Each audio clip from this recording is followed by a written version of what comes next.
Previously on Unbalanced Encounters. Name's Bruce. I'm here to fix the pipes. You're in a dress. At the very least, it's not work safe. Oh, sorry about that. Bruce, you said your name was in 5 accents? Do you need help, Bruce? Is everything okay? Everything is according to plan. You know this hedgehog, Theodosius Andrew Quartermain Esquire III.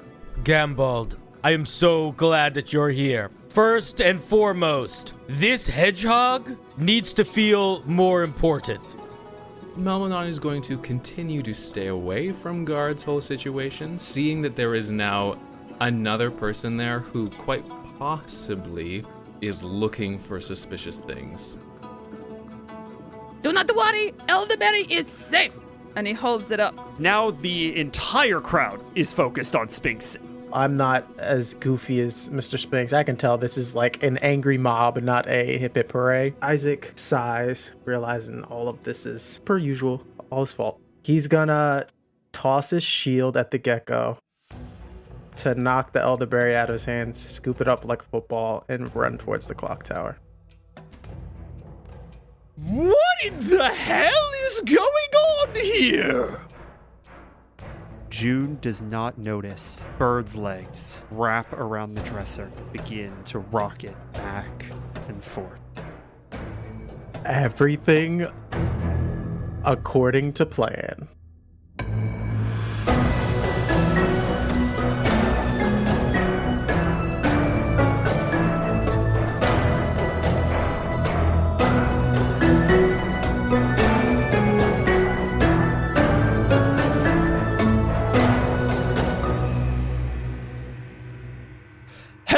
One and all, and welcome to another episode of Unbalanced Encounters, the show that dares to ask who sees you when you're sleeping, who knows when you're awake, who knows when you've been bad or good. It's probably some kind of bird god from hell. I'm your host, Patrick. Say hi, everybody. Hello. Now I'm terrified. Wait, we're in hell? That is terrifying.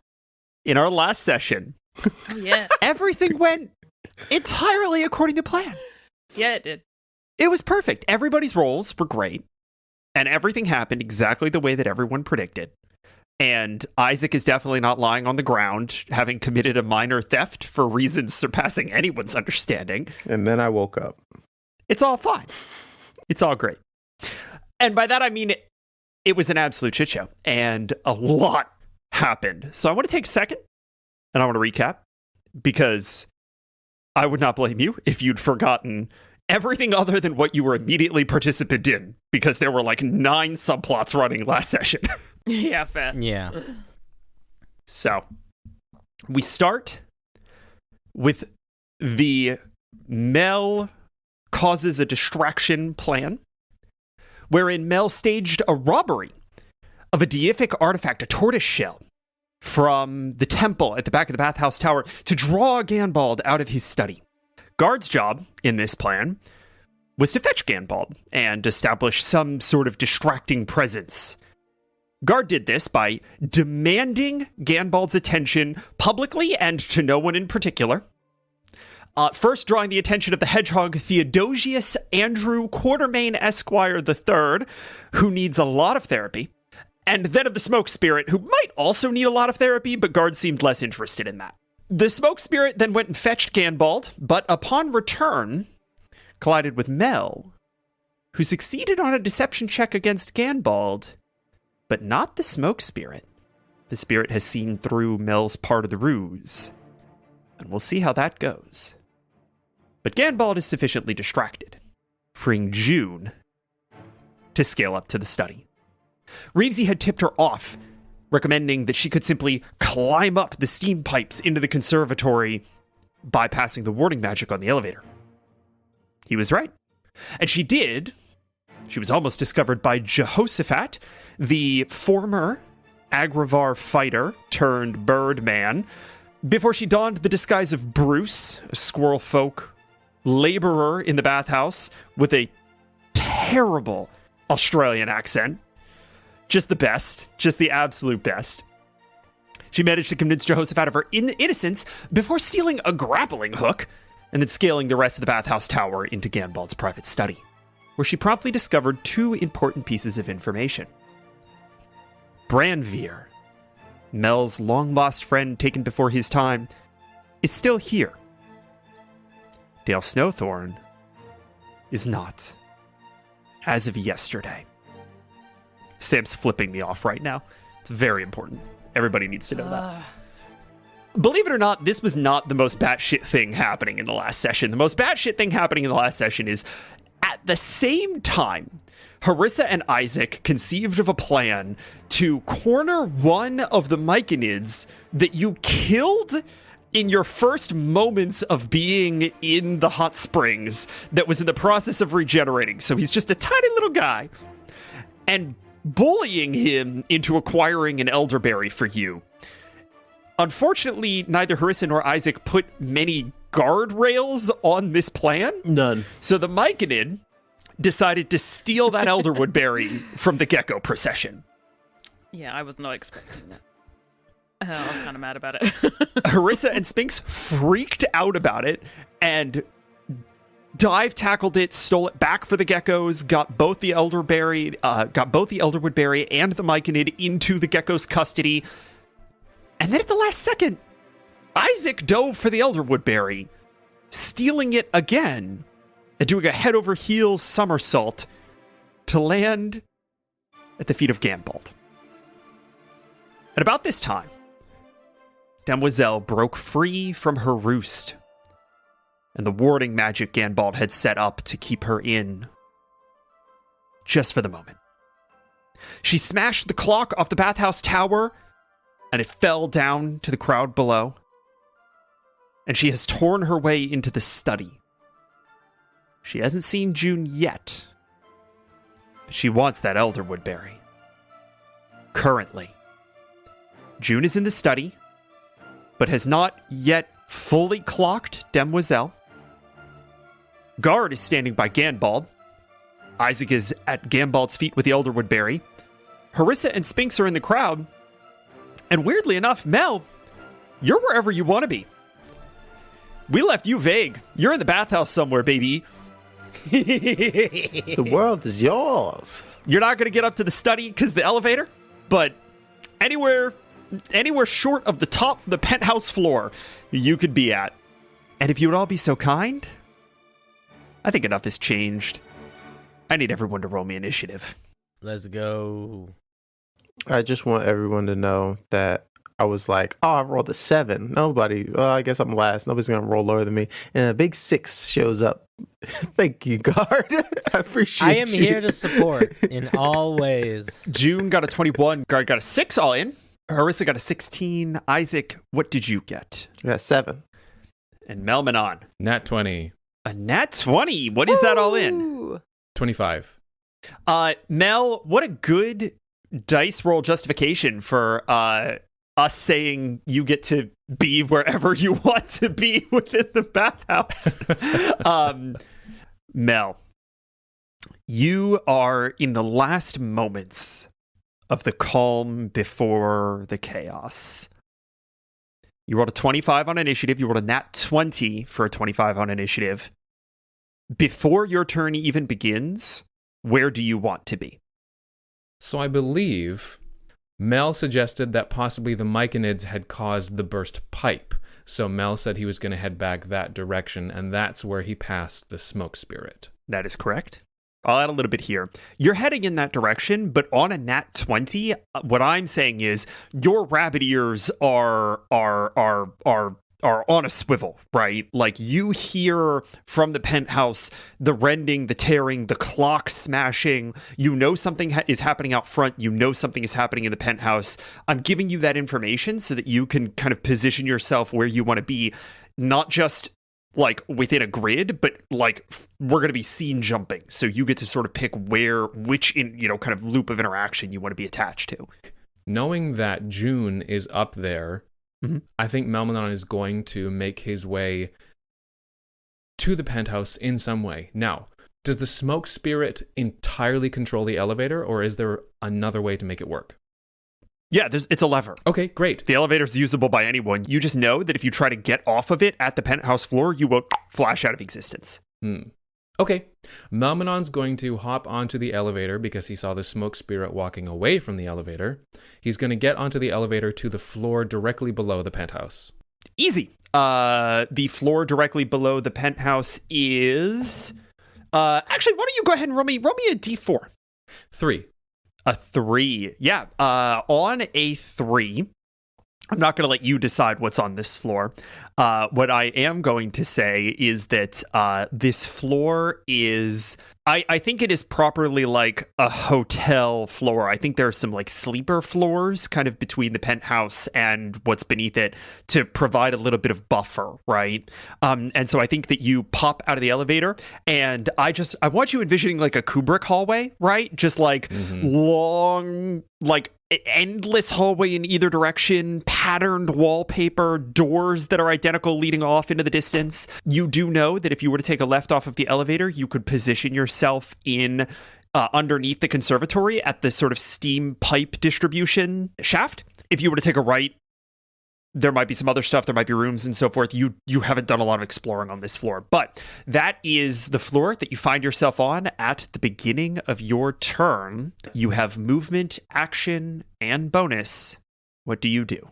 I think Mel is heading directly for that pipe access to try and get up one more floor. Incredible. Explore that shaft. Explore that shaft. Oh no. Oh no. We're gonna go ahead and say that you use your full turn to get up. You're climbing the steam pipes. Correct. My friend, I am going to need an athletics check from you. Here's the breakdown. On a 20, you're in the conservatory ready to go next turn.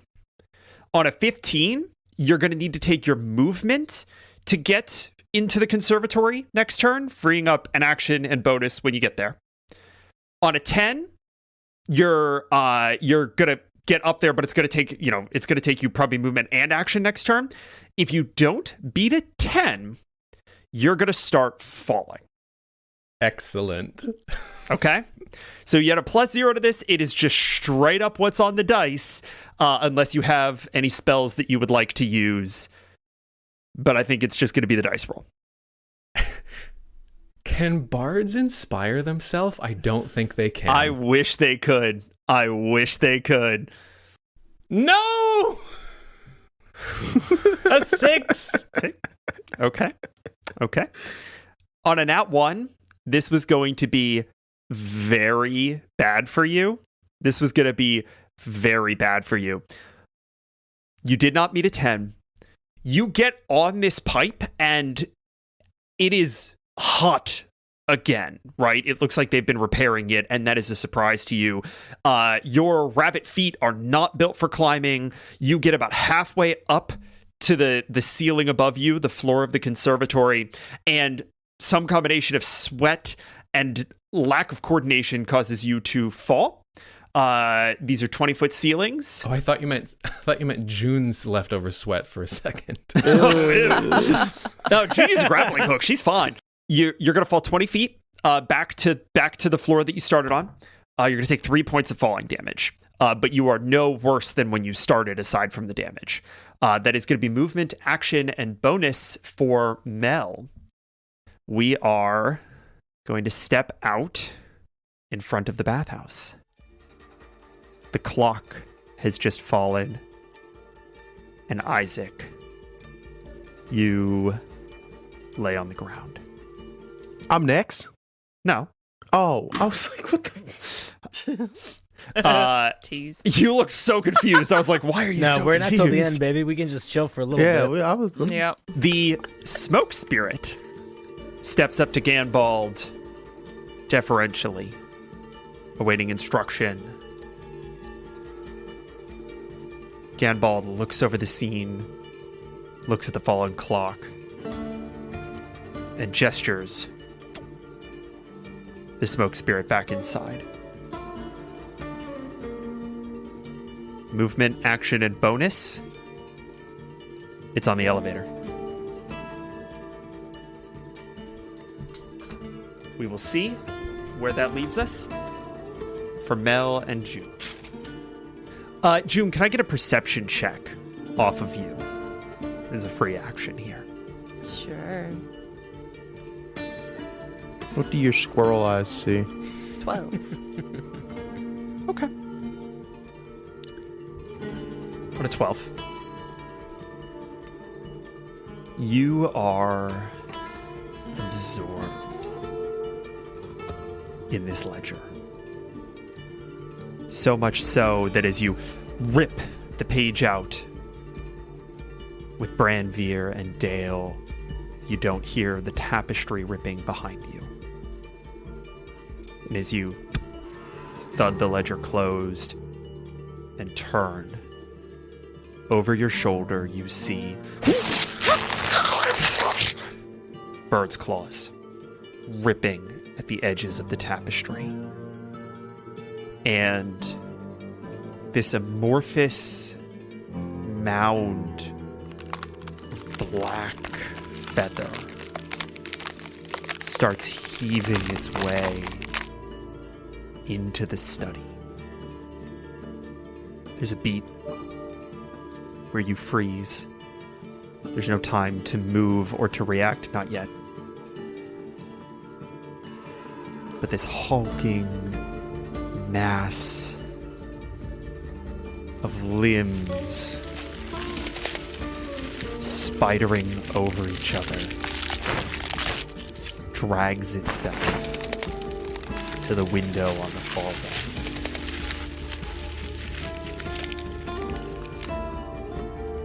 It's your turn. What do you do? It's covered in feathers. You can't tell if it's covered in feathers or if it just is feathers. Do I understand, like, in relation to where I am, where the spot is, if I go there, I just stop existing? Is that, like, right outside that door? Of the door that leads to the hallway? You don't know. Because, again, here's what you do know. Ganbald took the warding on his study down when he ran back in, letting Guard and Isaac in kind of coincidentally. He then put warding on the elevator, sealing off the floor. You don't know if the warding spell is up on the doors. You can make, we'll call it an Arcana check, but you don't know without taking an action to figure that out. What you do know is that you haven't been seen by whatever this creature is. Okay. Is there anything... Is there a desk I can duck? Can I duck behind the table that the ledger is on? Yeah, absolutely. Yeah. You're going to try to hide? I want to hide. Wonderful. Yeah, go ahead and roll me stealth. Is that a 7 or a 1? That was a 7, so 9. I'm actually gonna use my inspiration. Go for it. Do that. Do that right now. That's a good idea. That's a very good idea. Okay, this is a 12. It's higher. That it is. That it is. This thing is going to get a +0 to perception check, and we have to see if it beats a 12.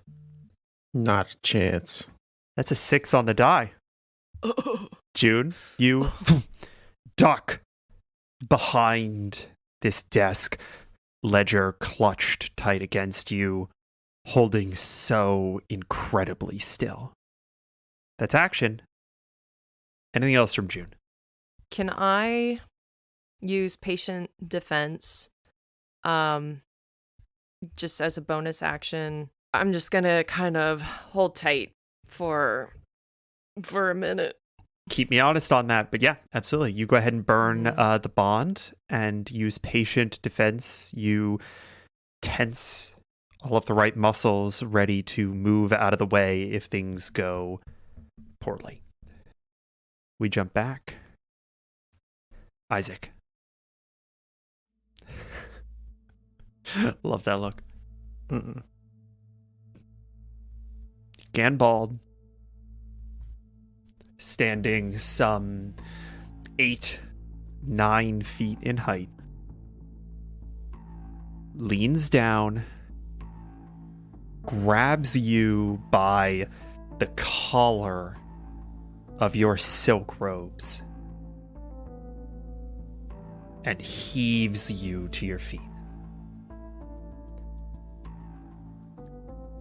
What in the hell is going on, Axe-Drummer? A lot of shenanigans, a lot of fun times, a lot of goofs. Okay. We're moving too slow. The world is literally falling apart up there. We need to get this done faster. Get it done? Whatever do you mean? He looks up at the clock tower. You still think there's something you can do about that? Oh, goodness gracious, oh no. The best that we can hope for is to buy ourselves time. And as he says that, your robes still clenched in his fist, you hear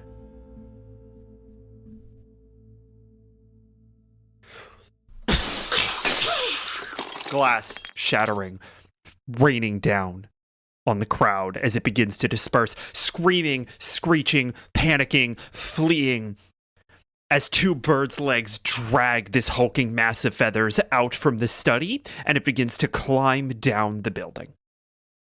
And Ganbald drops you. Oh no. Go ahead and give me a persuasion check. Free action. That's a 9. We are rolling so great today. Okay. Ganbald drops you and says, "Give the berry back now.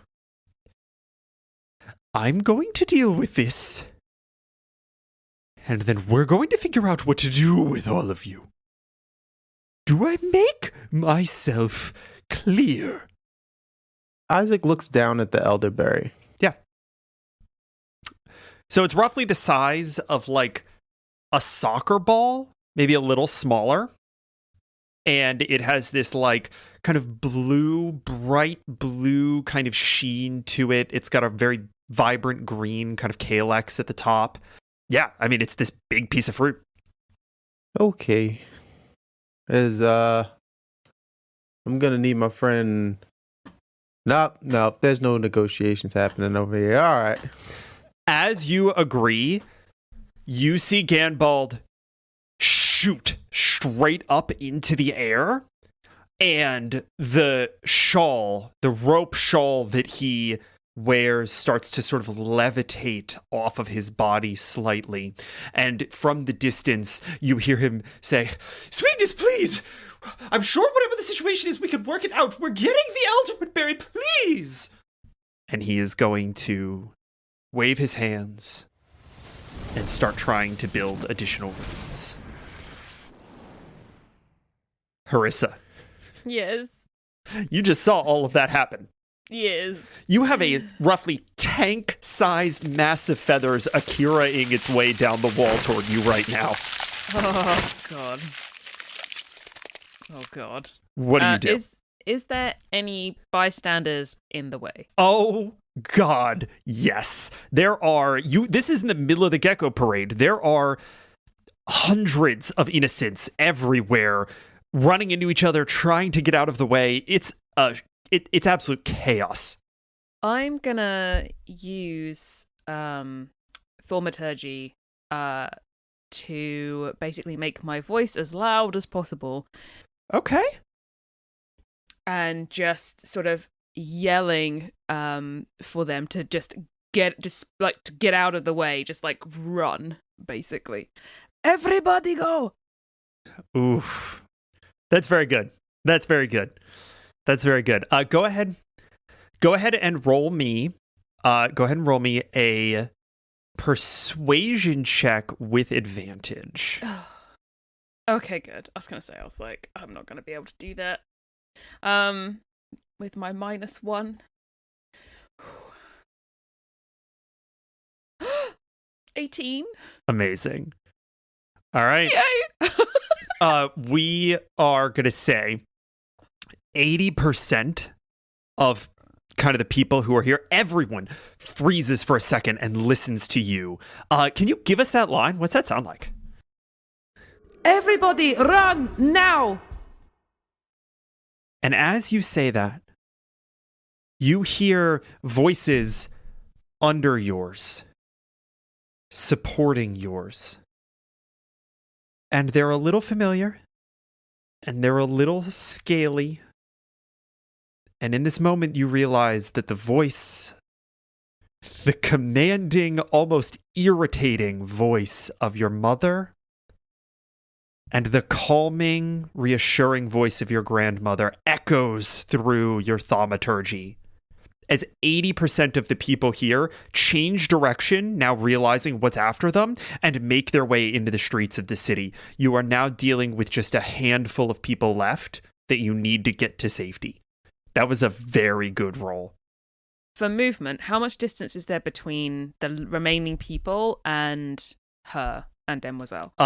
Dozens of feet, because she's on the building, right? So she's still up. Ganbald is probably 30, 40 feet in the air right now.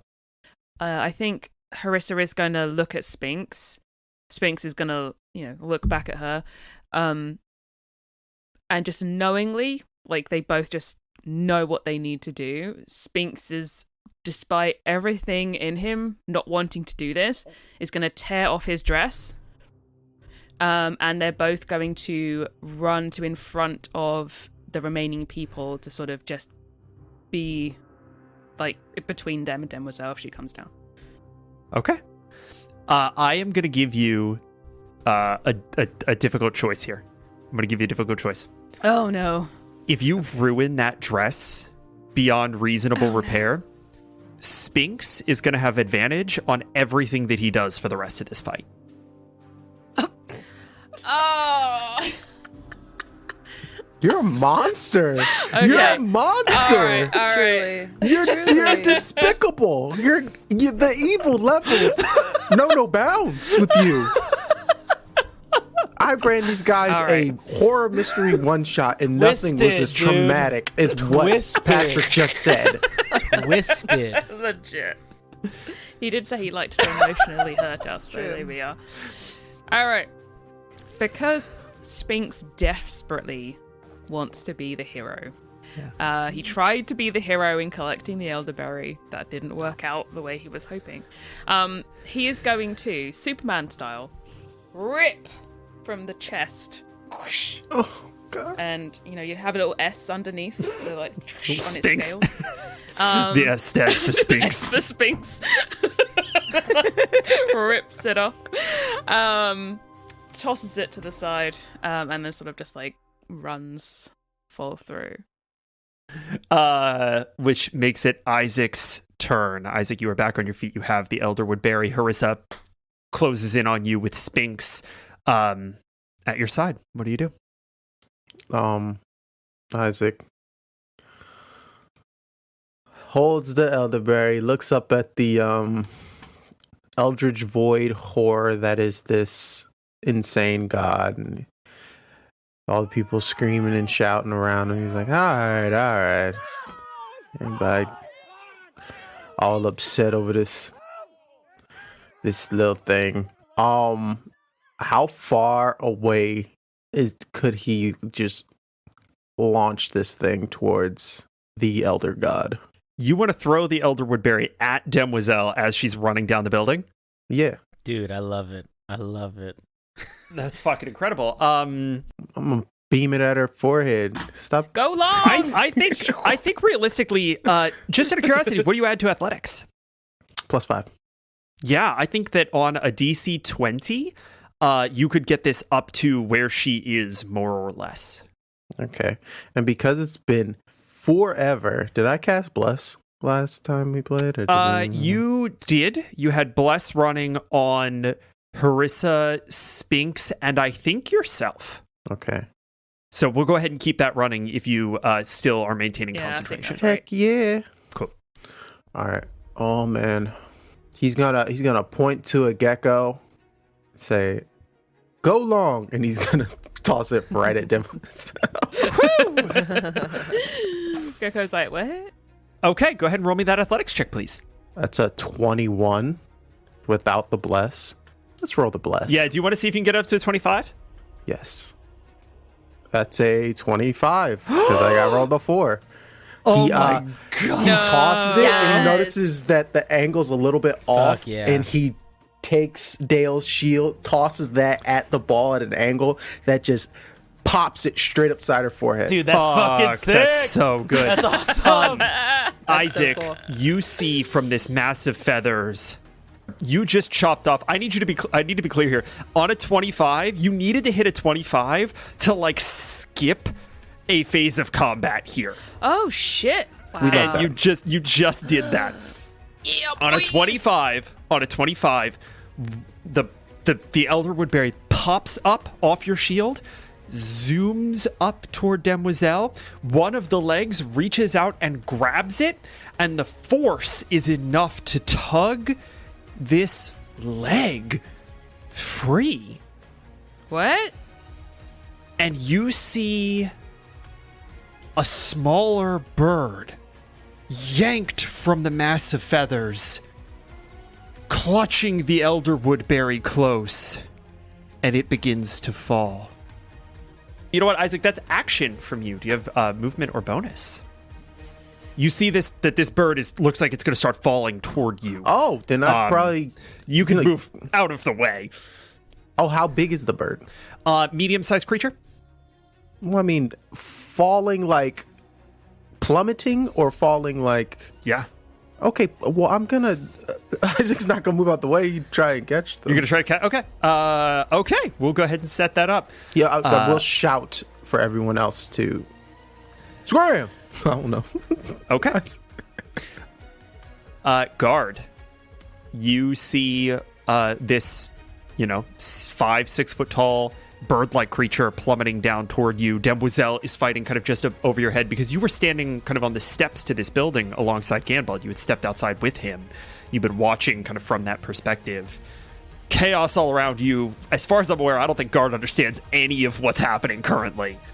Guard, I think, is understanding that a scene is happening, but Guard was not privy to any part of the plan other than distract Ganbald. So it's all going. According to plan. Yeah. Do I see the smaller figure plummeting out of the chaos? Of course you do. Okay. Interrupt me if this doesn't work. Yeah. But I'm going to assume that I can do what I'm about to say. I love it. Guard is going to see the figure plummeting, slam his hands into the ground, and vines are going to erupt out of the ground, wrap around his arms, go up his shoulders and his back, and sprout into these large bramble wings as I cast jump on myself. And then with a vroom of the wings, he's going to launch himself as high, straight up as he can. And then I would like to start scaling the building, just like climbing up to try to prepare to jump and catch it midair. Okay, do you have anything that gives you a climb speed? I have a very strong athletics check. Okay, then we're just going to go ahead and make this an athletics check. I think straightforwardly, it's going to be DC 10 to get up, about probably 15, 20 feet, and then we'll call it a DC 15 to get up your full movement. Okay. That is a 22 on the first athletics check. Yeah, no problem. Your fingers just dig into the soft wood of this building as you scramble up 30 feet, no problem. Terrifying visual. And I'm going to go ahead and count that as your movement. Was jump an action or a bonus action? I believe that jump is an action to cast. So you can't properly ready an action, unfortunately. So if this thing passes you before your next turn, it's going to pass you. Okay. But it might not. We'll see. I'm going to ask one of you, and we'll pass this around a little bit. Who wants to roll me a d20? on behalf of Ganbald, who is currently in the process of trying to quell Demoiselle. Oh. I'll do it. Y'all take it too long. I think, I was going to say, Craig All right. should do it because he did the 25, and that was freaking badass. Oh So no, I feel like that he's earned means it. that means something. I'm gonna roll low, probably. Get a 1. That's a 4. All right. Ganbald, you see his clawed, kind of winged hands starting to build out abjurative runes, circles and patterns traced in the air that spark and sizzle in a filigree pattern not distinct from what's on guard. And Demoiselle reaches out, grabs him by the throat, and slams him into the building. Mel. Round 2. Are you ready? Are you ready for the shaft this round? Oh yeah, he's gonna work that shaft again, baby. There we go. Hot shaft. It- Hot shaft. Multiple rounds with the shaft, you gotta be ready and stretch and limber up because you might fall over if the shaft is too much for you. Oh my god. We're going to go ahead and say that on round 2, this is a DC 5, 10, and 15 respectively. We're going to drop the DCs by 5. Sure. All right. Get on up that shaft. 13. Okay. You are in the conservatory. We're going to go ahead and say that was movement and action. You have your bonus action left. But you, all the while, have been hearing glass shatter, chaos out front, the penthouse hollowing out from the inside. What do you do? Yeah. At hearing that, that's why he was continuing to rush up the shaft. So as soon as he gets in, he's going to frantically look around. Does Mel see June? You are not in, unless you have a way to use your bonus action to move, you are not yet, unfortunately, in the study. You are still in the conservatory. Right. What do I see immediately in the conservatory? Anything out of the ordinary? Because Mel would be pretty familiar with it. Yeah, that's a good question. Go ahead and roll me a perception check. 22. Now we get the good ones. Ooh. Yeah, there it is. Dang. You're looking around, and everything still seems to be in a bit of a state of disarray from the earlier kerfluffle, right? Like things were not great. You see the places in the glass that have been busted in by the snakes, and some branches, twigs snapped off. There's like a monstera that's been fully flattened. It's a whole mess. No. As you're looking around, your ear twitches, pulling your whole attention toward the study. The elevator is running. Someone is damn. headed for the penthouse. The smoke spirit, because for fuck's sake, it's the smoke spirit, is going to be in between you and the study before your next round. Okay. I have already done my movement and my action. Yeah. Spellcasting is a full action, not a bonus action. Depends on the spell. Not that one. That's an action. Am I able to make a quick hide action as a bonus action? Is that? I think I'll go ahead and, I can give that to you as a bonus action just because you're alone, right? Like, I Okay. think that this is not something that's going to take a lot of thought or time. So I'll go ahead and give you a hide action if you would like. Go ahead and roll me a stealth check. You are going to be successfully hidden, but that'll be the DC for finding you. 19. Okay. Where are you hiding? I'm going to hide. I'm going to prop up a bunch of the flattened monsteras and hide behind them. Just Amazing. Mel jamming stems back into the ground to build a little makeshift fence. Fantastic. Okay. That is Mel's turn. We move to the smoke spirit, who is going to step out of the elevator and immediately take stock of the situation. Smoke spirit gets a +0 to perception checks. Smoke spirit needs to make a 19 or a 20 to hear Mel. It's a 13. Hey. Sneaky. June, please remind me what your stealth was, because I'm pretty sure it was a 12. Mine was 12. Okay. The smoke spirit straightens, looks to the conservatory. looks toward the fireworks roost, looks back to the study, pulls the door open, and stares directly at June, who is hiding kind of perpendicular. Doing a sphinx. That is movement and action from this thing. I'm going to go ahead. Last thing to do here is a free action, June. Please go ahead and give me. I want the opposite of an intimidation roll. I'm trying to figure out whether or not the smoke spirit thinks that you're like. I'm trying to figure out if the smoke spirit thinks that you're in danger or thinks that you're a threat. Can I don't know if I should point this out or not. Sure. I'm holding the ledger. Yeah. I'm going to give it to you at disadvantage one way or another. Well, the torn piece is kind of hidden, I think. But okay. Yeah, so go ahead and give me, we're going to say a persuasion check, and you are going to make this a disadvantage. Fair. Oh, damn. Well, that was an 18. It's not a bad first roll.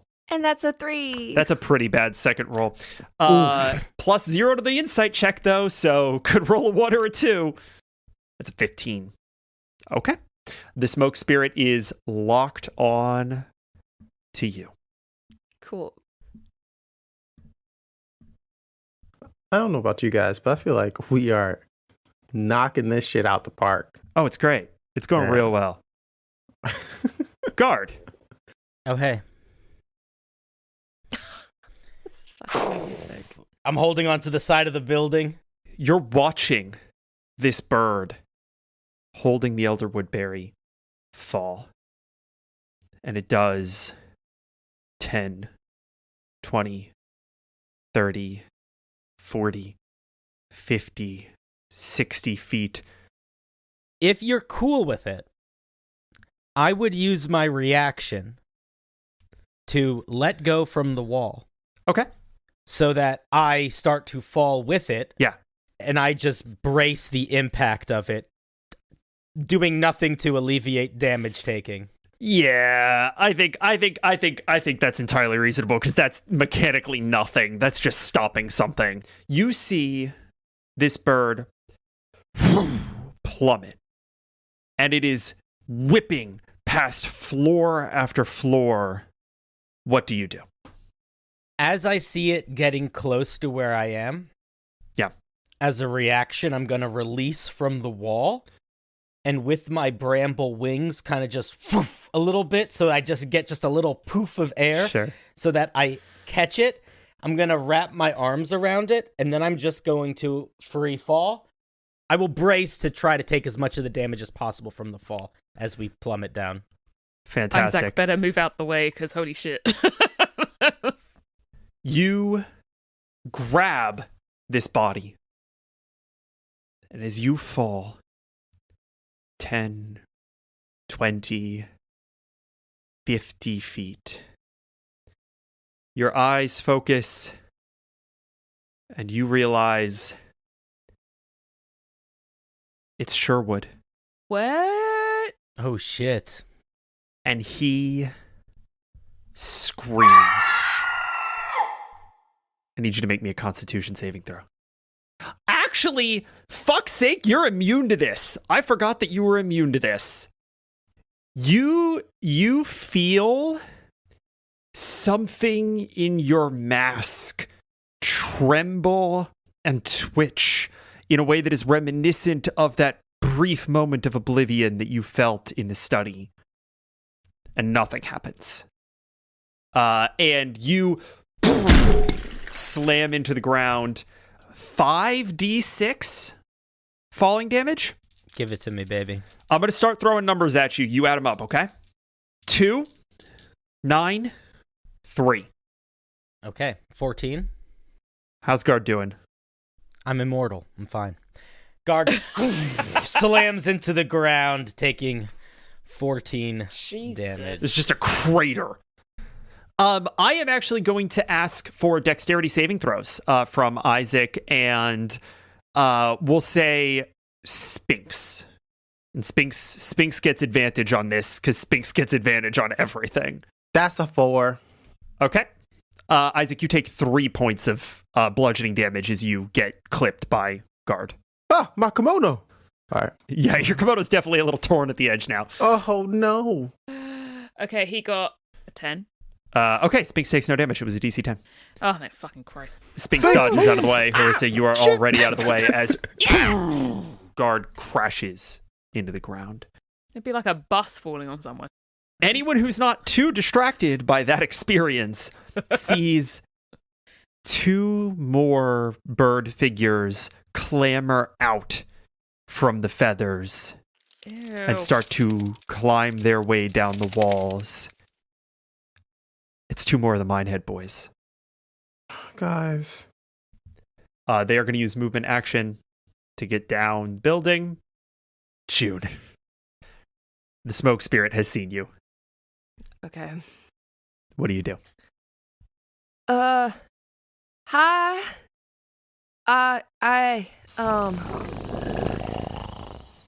I'm real sorry. I was just leaving. Is that the noise that it's making? Yep. No. It sounds like coal rattling around in its throat. Oh. Love that for you. Listen, something just came in here and it had a bunch of legs and I don't know if it was feathers or not, but like I'm just gonna set this down right over here, and she's gonna put the ledger on the table. Okay. And very slowly take steps away from it. Okay. Go ahead and roll me a persuasion check. You're going to roll this one flat. Okay. Okay.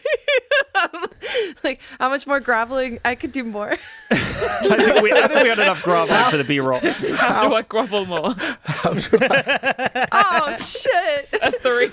It's a There it 3. is. Sam, you have been rolling so well I- today. Absolute I'm dog so shit. It's proud great. of you. It's so bad. Taken after Isaac. Love it. Damn. Yeah. June, that's we're going to go ahead and say that is action and a little bit of movement. You have some more movement. You could jump out a window. Can I look quickly out the window? So I will say that there's a huge hole in the window. You can see that Demoiselle is kind of just on the other side, sort of wrestling with Ganbald. You don't know what else is beyond that lip. There's also a huge hole in the tapestry in the far wall that leads into some dark space that you have not been into yet. Those are the only 2 exits to this room that are not guarded by the smoke spirit. Okay. I mean, ideally, she does not want to jump out of a window, so she's going to take a step towards the tapestry. You can just get there. Oh, cool. I'm there. Yeah. Okay. You get to this tapestry. Are you climbing through? Yeah. I'm going to hop through. I'm so glad you said that, Oh, no. June. Mhm. You step into inky blackness and fall.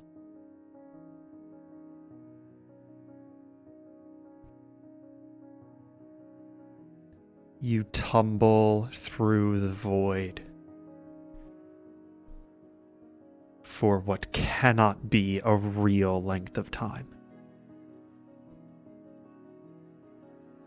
And as the blackness starts to dissolve around you and you see traces and shimmers of light, you realize that what you're falling through are leaves. And you slam into your dad's arms. No, you don't. June. Sweetie, you gotta be careful. That tree's like 20 feet tall.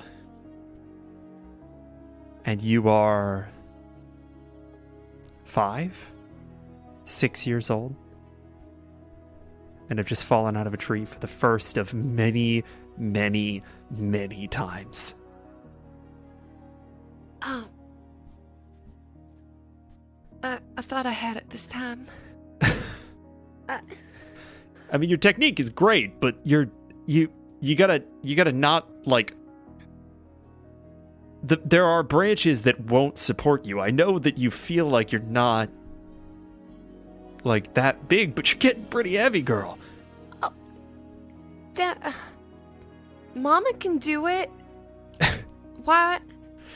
And she's heavier than me. Listen, don't get me wrong, she definitely is. She's been training for a long time, June. You'll be able to do it someday. I've been trained for a long time. I've been training real hard, I know. Daddy. I know. When will I be able to do what you and Mama do? Ugh. I'm gonna have to ask your Uncle Isaac, but I think I was probably 20 before I stopped being completely incompetent. When will Uncle Isaac get to that point? Disadvantage for the rest of the session. He belly laughs and sets you down and says, I think it's probably out of his ken. I think it's a little beyond him. When I grow up, I'm gonna be able to jump tree to tree, and I'm gonna be able to fight, and I'm gonna run this whole town just like you, Daddy. That's your kiddo. I'm gonna take care of everyone. Well, you got to learn how to take care of yourself first. All right, now look here. When you're picking a tree, you want to focus on one that has a little age on it. Gives you more stable branches, like that one over there. Now, you go run up that tree. See if you can feel the difference in the branches, all right? Okay. And you scamper off to one of the trees and climb it effortlessly. 5 years old, and you are a squirrel. And you get up to one of the tallest branches that you can physically reach. And you scamper out to the end. And you look down and see your father's grave in the shade of this old oak. And we cut. Patrick, are you trying to traumatize Sam? Look at this poor girl. I know no one can see her, but my goodness. You're fighting a god of death. What is You're wrong with you, fighting Patrick? a What god is wrong of with death. you? What is actually wrong? Like, She is there something climbed wrong with into you? the lair, the nest of the god of death. What? Like, is everything Listen. okay? Absolutely not. Is everything Under okay at no home? circumstances. Absolutely not. Are you I really- fine? I really love having my mic up this high now because I can just hide behind it. Yeah, you don't literally have to every time see I'm all like, my emotions. Yeah, it's helpful for that. I love it. Yeah. Fuck's sake. Okay. We pick back up. Oh, whew. We pick back up. I need somebody else to roll me that D20 again, please. Sam can do that this time. Yeah. You've been through enough. Go ahead and roll Yeah. that. She earned it with that fucking flashback. Let me take the inspiration of my dead father. Jeez. Hold on. It's a 17. Yeah. Hell of a roll. Hell of a roll.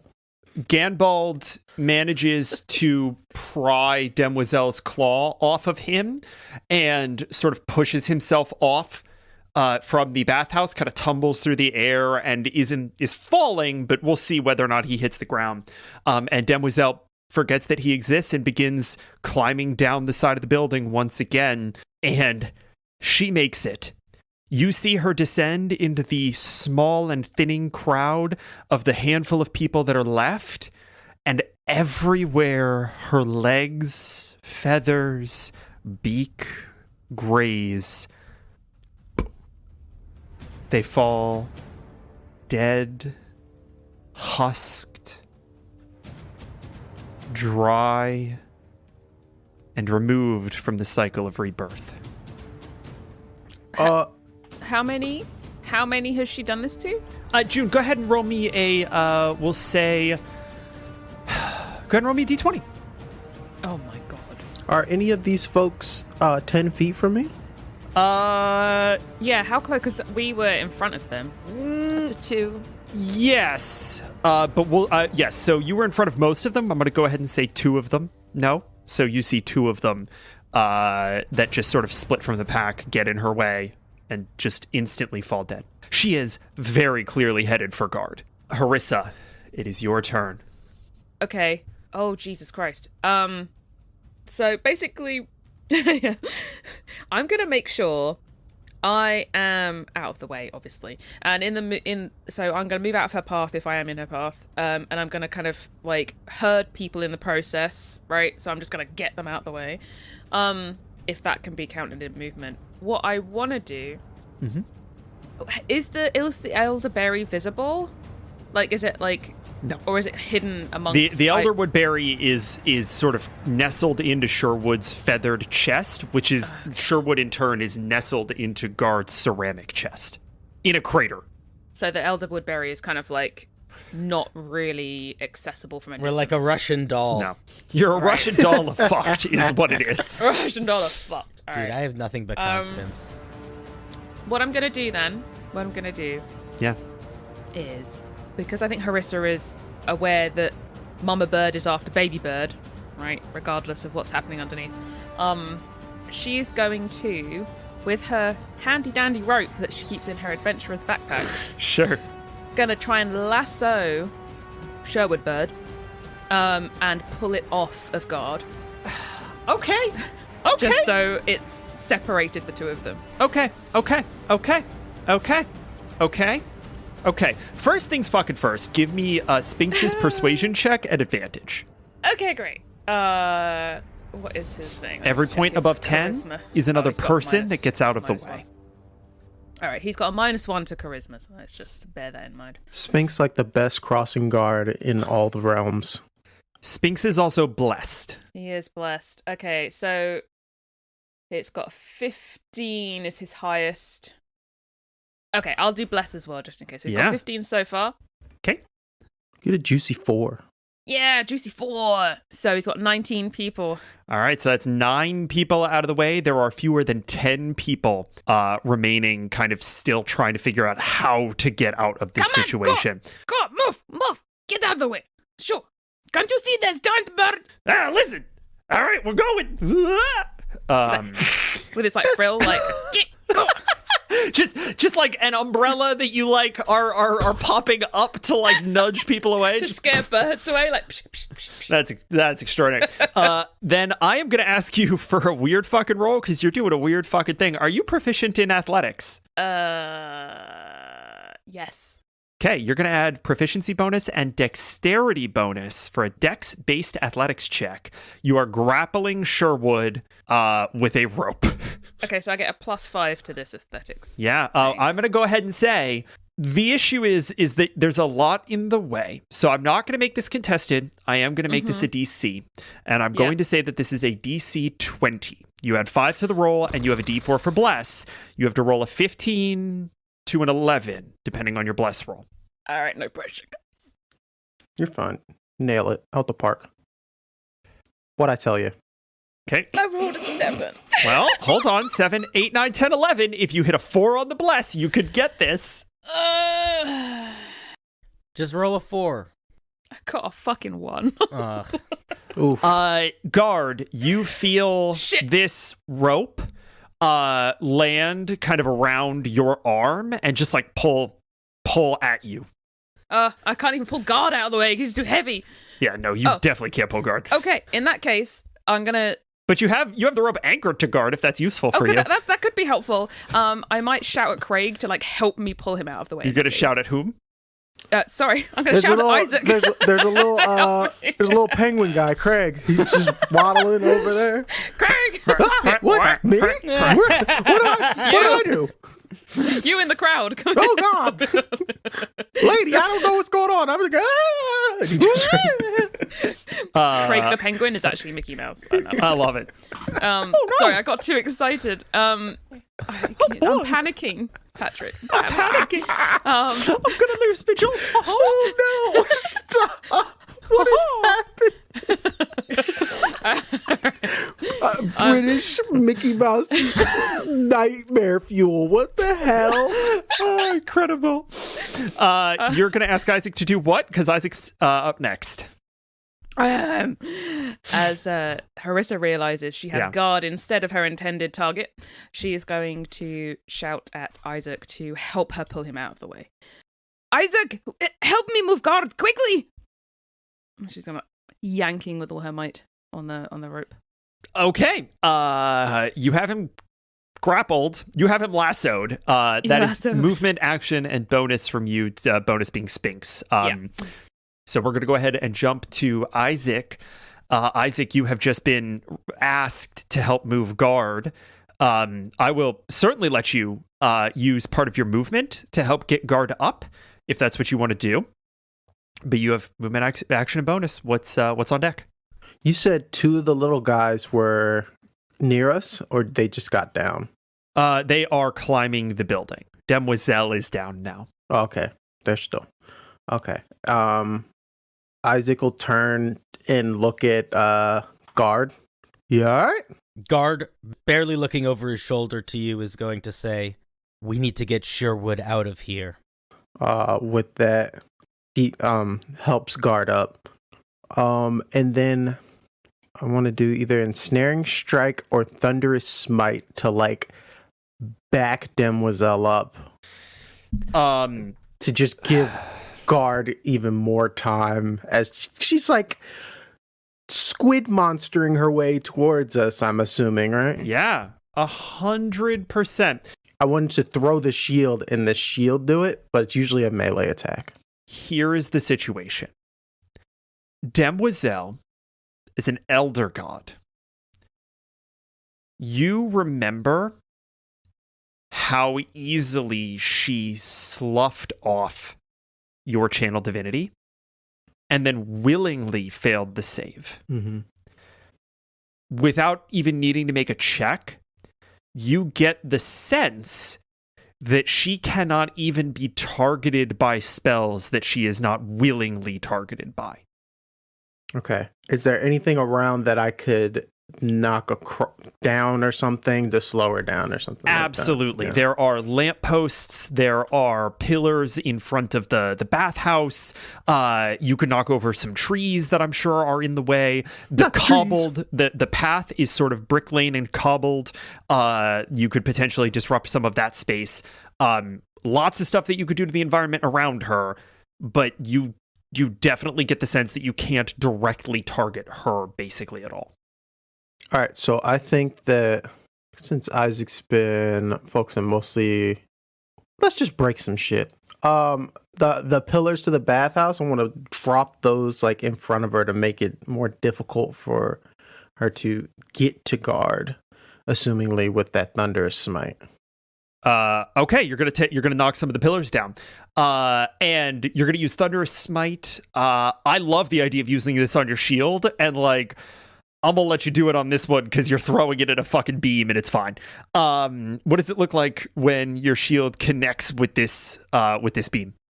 It's sort of like if you guys have ever been in those flat rural areas and you see like the lightning striking in the distance like miles away, and then you hear that cacophonous, just thunderous boom that echoes through the entire area as the shield just tosses it, and it hits the pillar at first and you don't hear anything, and then you see the crack, and then you just hear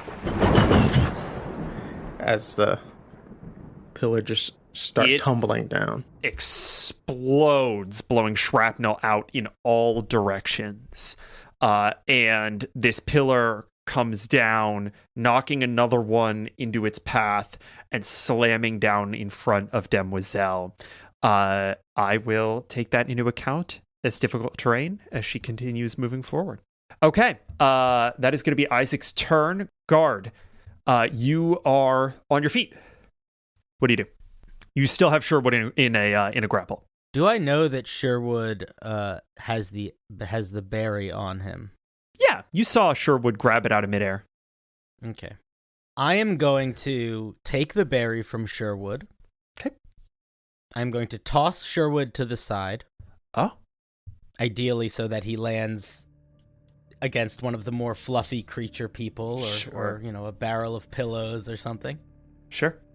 Guard is going to rage as his filigree starts to light up and little bits of vines and ivy start to sprout out from the ceramic plates of his armor, and his eyes kind of flicker with light. And Guard is going to start to move towards Demoiselle. If Harissa or Isaac try to pull him back, I will happily make an athletics check to not be pulled back. That's up to Harissa. Harissa's the one who's got you grappled. I think she would be... I mean, to be fair, she wouldn't be able to stop him anyway. So she'd just be kind of getting pulled along on this rope as he's just walking unaffected. I think she would be reluctant to let go, and she'd be like, God, what are you doing? God! And she's like trying, I think, probably to convince him to not do that. All right. Guard is going to turn back to Harissa. This is not how we fight a storm. And then Guard is going to use his full movement to walk towards Demoiselle. Okay. He is going to take the berry, and he is going to put it on the ground in front of him. Okay. He is going to kneel, put his arms on the ground, and bow his head to her. And he is going to say, I know who is responsible for this. Man, oh Manischewitz, what a wild session this has been so far.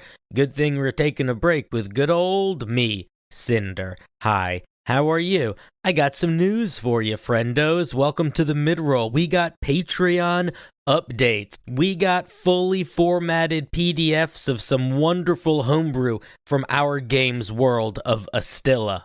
Subclasses? Monsters? Even magic items? Even some magic items submitted by patrons? You better believe it, friendo. But that's not all. We have updates to all of our Patreon tiers as well. Moss advocates can now name an NPC that will be used in the game once per month, like Theodosius Andrew Quartermain Esquire III, brought to us by the Elder Barry. Gecko Guardians can now submit homebrew items once a month that could be used in-game, as well as give as many NPC ideas as they want. Would you like to flood our Dungeon Master with ridiculous NPC names that he will feel obligated to put into the story? Well, then this is the tier for you. And our Wields Wardens, as well as our Rally Defenders, can send in as many item ideas and NPC ideas as they would like, as you might like. We've got about 3 or 4 sessions left in this arc, so now is the perfect time to join up and get one of your magic item ideas introduced into the game. Don't forget, joining the Patreon will also get you some fancy Rally stickers, access to the original Rally soundtrack, and some unique short stories that take place in our wonderful game world. Joining the Patreon is a great way to help out, get some awesome Rally stuff, and show your love for the podcast. Speaking of podcasts, let me tell you about MCU and Me. Our very own Sayer is a Marvel superfan, and he hosts the podcast MCU and Me with his partner Kaylee, where together they watch through the MCU in release order for Kaylee's first time. Her fresh eyes and takes matched with his nerdy obsession offers a unique look at how these films come across and what resonates to who. To whom? One of those. Anyway, Sayer also breaks down the musical scores of each film, because, he always has that composer brain working overtime. Find it anywhere you get your podcasts. New episodes every month. And since I'm the one that has to record this mid-roll, I'm just going to give a shout-out to my nephew, Sylvan. Hi, Sylvan. He's only about 1.5, so it might be 10 to 15 years before he ever listens to this podcast, but my God, will this be a weird moment for him if that ever happens. Okay, back to the show. Guard. I'm ready. You set this Elderwood berry down and say that you know who's responsible. and you feel your filigree thrum with light and energy. A pale blue this time, as you cast Contact Other Plane, and instantly appear back in that same meadow. You stand there alone for a moment, still on one knee, the elderwood berry gone. And from behind the tree, you see a crane. A Demoiselle crane. Dressed in fine silks, with a straight collar. She's wearing understated jewelry and has an air of unshakable resolve as she steps up and says, "A guardian? How interesting." Where I come from, where the elder woodberries grow, there is a force. It is not unlike yourself. It is old, and it is powerful, and it has an agenda. They call this force an Emperazar, and it has used its power to shift the focus of the people of your lands, so that they must take the elderwood trees that grow your berries, or they will be destroyed. For a long time, and perhaps even still now, I existed under the influence of this Emperazar. Its power is still clinging to parts of me. You could glimpse it through me. So long as the Emperazar and its power exists, this issue will continue. I see.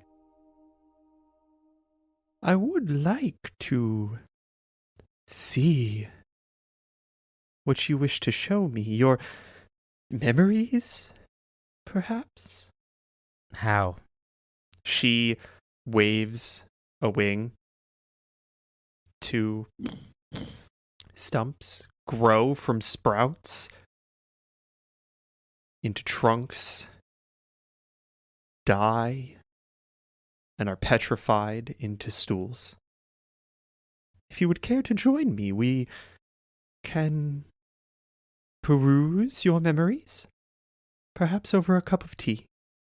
I do not have a mouth, but I will sit with you. I want you to understand what's being offered here. Okay. Every round that you stay in this space, we will explore one of your memories in the hopes of uncovering something meaningful. You will be incapacitated and unable to participate in the fight for that time. You can leave at any point, but you have no idea if you'll be able to communicate with her again if you leave. Understood. Guard will walk over to one of those stools and sit on down. All right. That is the end of Guard's turn. Holy shit, let's go. Yeah. I would have been so mad if you turned it down, so I'm so glad you did. Demoiselle grinds to a momentary halt, and everyone who is outside with her sees 3 giant, spectral, black, oozing weasels climb from her feathers, slink onto the ground, and position themselves toward everyone who's not guard. As Demoiselle sits crouched, her gnarled and scarred beak pressed against the bridge of Guard's mask. And these beasts are going to make some fucking attacks because this is combat. They are going to rush. I think Harissa's probably the slightly closer of the two between Harissa and Isaac. Yes? I imagine so, being dragged along with guard. Yeah. Wonderful. Okay. Harissa does a 10 hit. No. Okay, that one misses. Does a... Oh, that's going to hit. Does a 22 hit? Captain Shield. Which imposes disadvantage? Mm-hmm. Okay. So that is a 10. Does a 10 hit? No. Okay. Oh, thank God. Thank you, Craig. You got to do all the damage, Isaac. bud. I'm all out of spell slots. Oh, but... Does a 19 hit? Yes.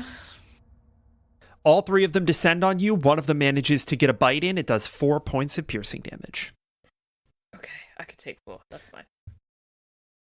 And we jump back up to the top of initiative order. Mel, it is finally your turn.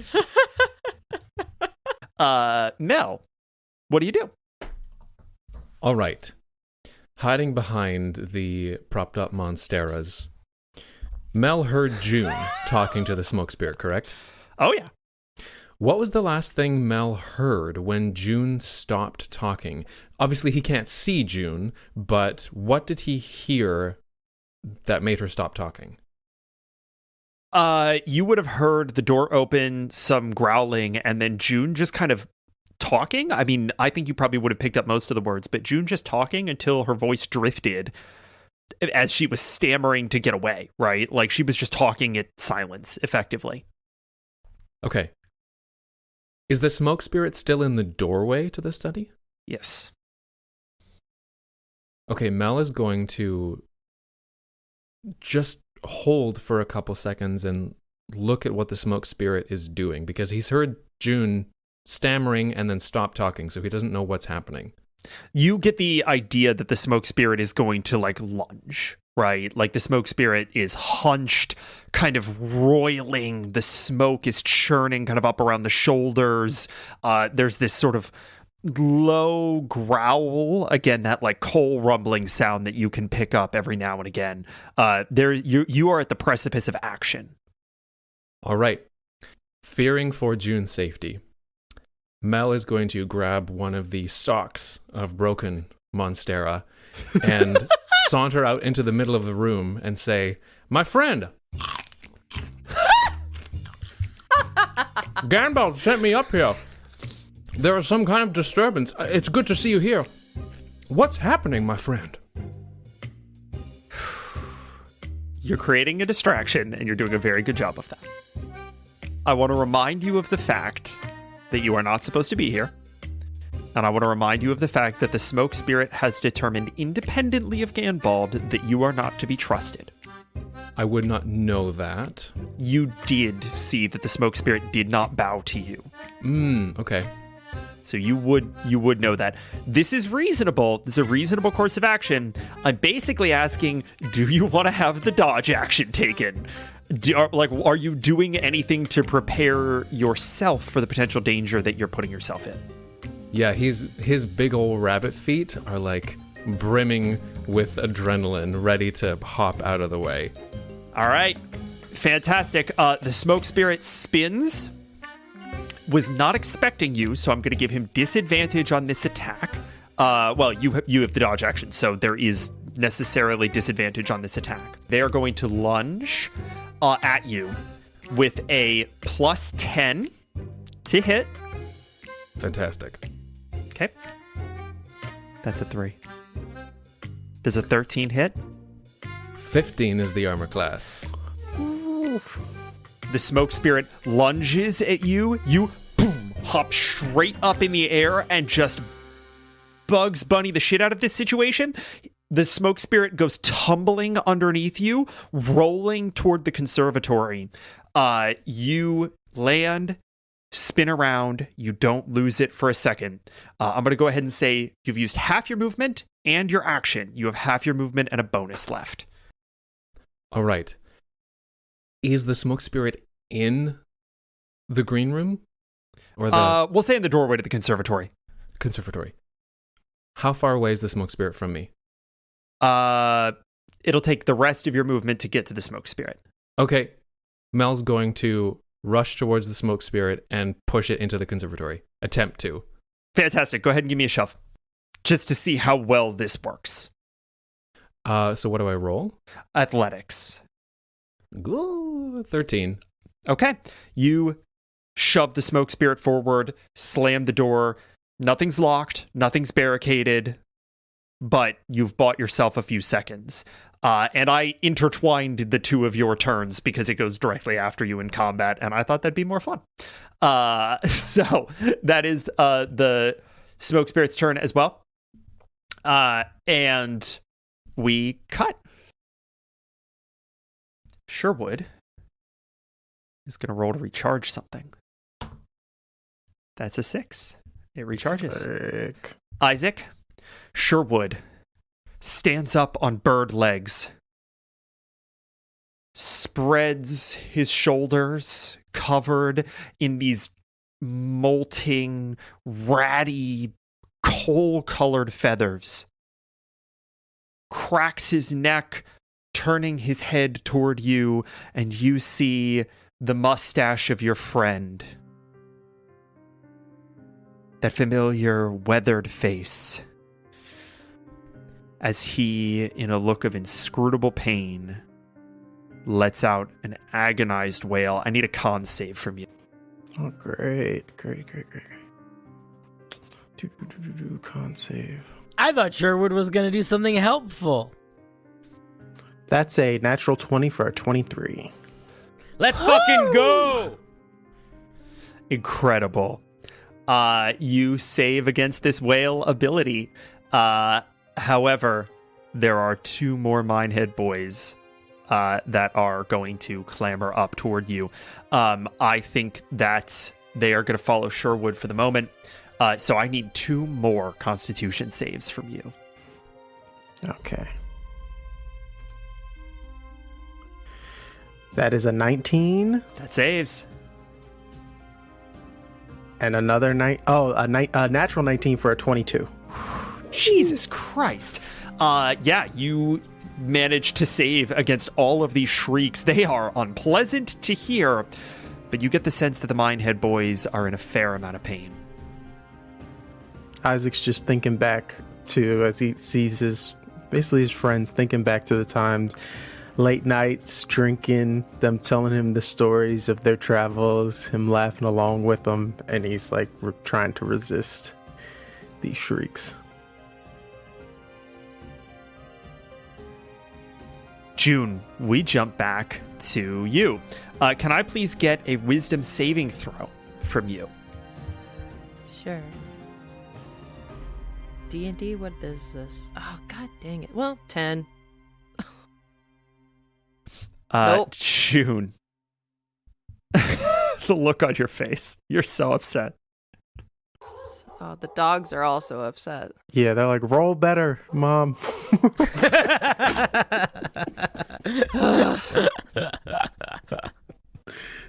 June, I think that you are maybe 4 years old, 5 years old, and you are out in the woods on a walk with your mother, Katerin.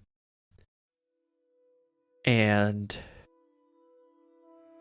for the first time that you can sort of understand, if not the first time in your life, you see the body of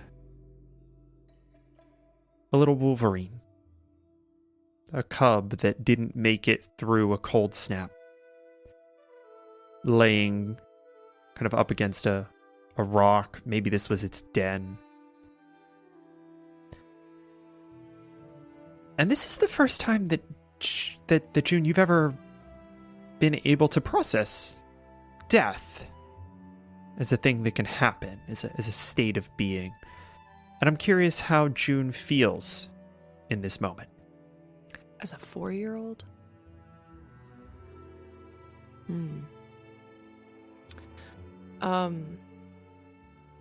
She's probably like formulating this idea of like forever sleep. And like trying to she knows that this cub is forever asleep.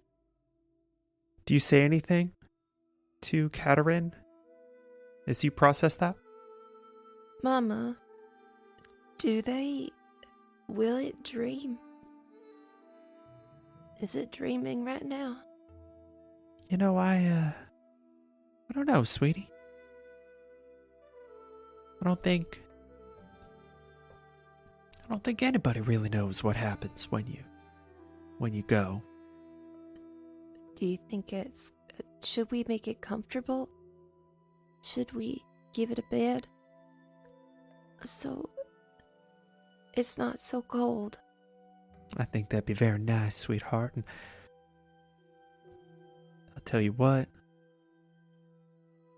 if we dig it a little hole, give it a little dirt, the forest will take care of it. And it'll help the trees grow. Like keep it safe? Be safe? Exactly. All right, I wanna dig it a hole. All right, sweetheart. The two of you set to digging. Could I get a perception check from Baby June? A nat 20 for 23. Oh, for fuck's There sake. it is. June, you see a crane standing on a branch, watching with what your young mind perceives to be curiosity, interest, and approval. Mama, if we say something, will it hear it? Will in its dream, will it hear what we say? Or should we say something? And before you can recall your mother's response, your hand hits a platform. And you realize that you are still in this absolute hallucinatory darkness. But you have a hold of something. You've stopped your fall, and you can start to climb. Oh, okay. I'll do that. I'll try to climb, try to pull myself up. All right. And that is going to be the end of your turn. Can I get someone to please roll me a d20 for Ganbald? I'll do it this time. Yeah. Yeah. You actually probably want low here if you don't want to interrupt Guard's experience. Oh, Lord.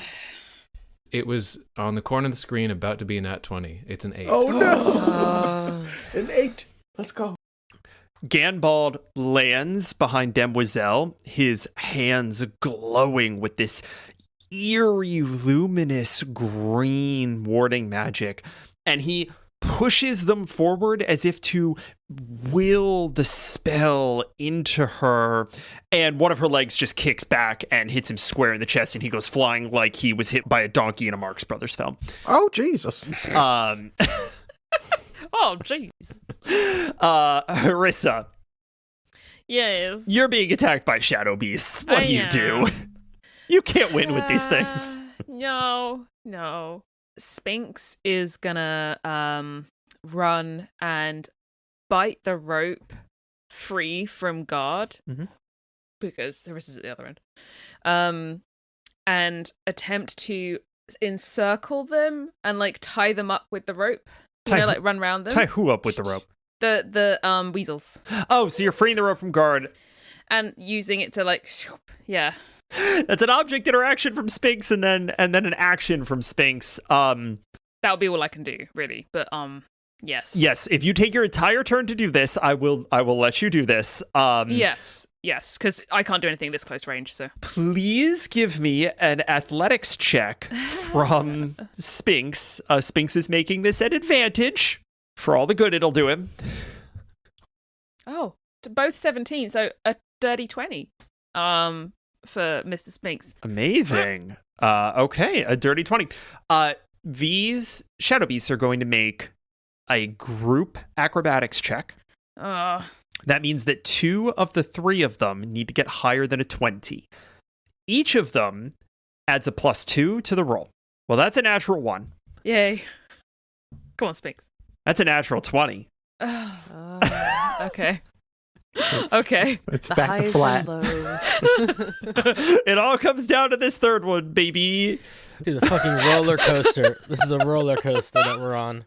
That is an 11 plus 2 for a 13. That is a group failure. You have now grappled all of these shadow beasts. They will not be able to move away from you for all the good that it's doing. That's fine. Can I step back any, or is that it? I can't move. I will say that was action and bonus, and all of Sphinx's movement, but you can go ahead and take your movement if you want. Yeah, Harissa's gonna pull back. And I'll say one of them will get an opportunity attack on Okay. you if you are Fair. willing to take it. yeah, I'll have to because Okay. I can't do anything at this range. Okay. Nothing good anyway. Okay, that is a 16 to hit. Does it hit? Yes. That is going to be 8 points of piercing damage. So one of them bites you on your way out. We move to Isaac. Isaac, you are squaring off against these 3 Minehead boys, Sherwood and 2 of his men, perverted and wrecked by Demoiselle's magic. What do you do? Thinking back to what Guard just said, saying he's going to place his shield in front of him. Okay. I'm not gonna fight y'all. Yeah, obviously there's something wrong.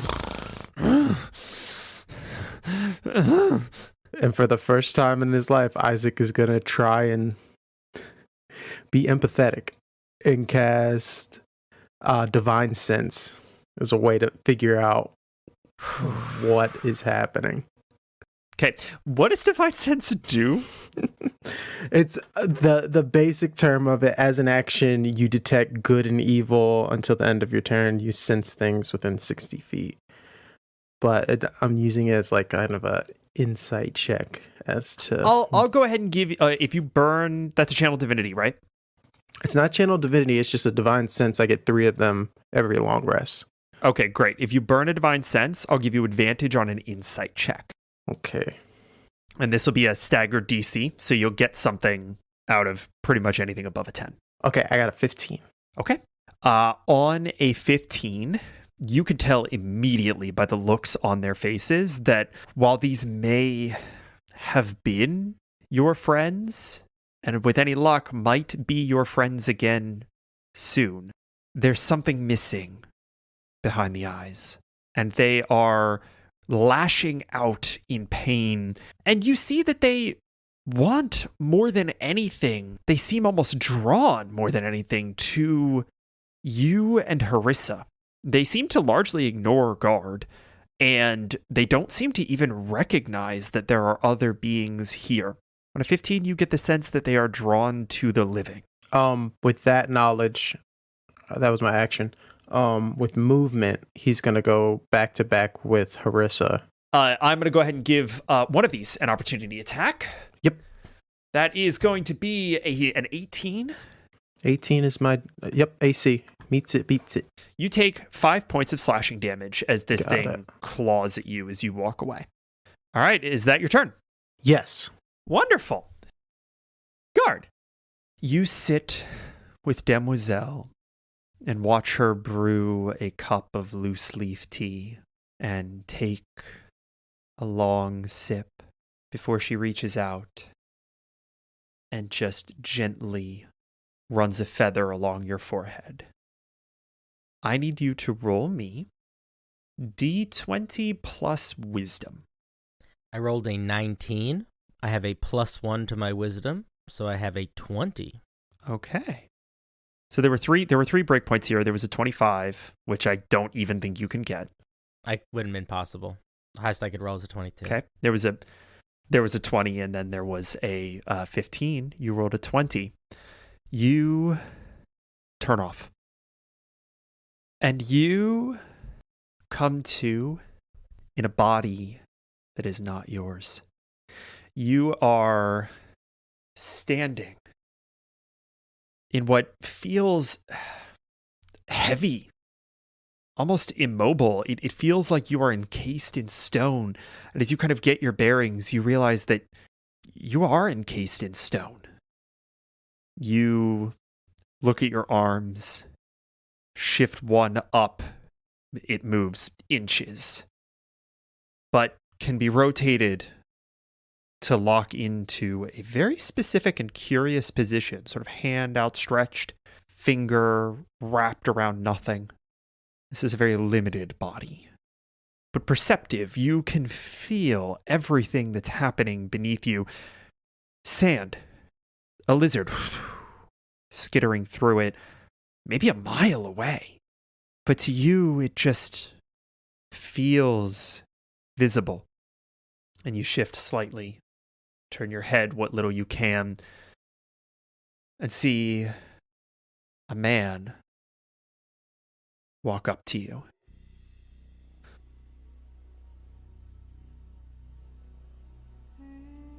Good evening, my friend. I'm afraid we have use for the sentinels.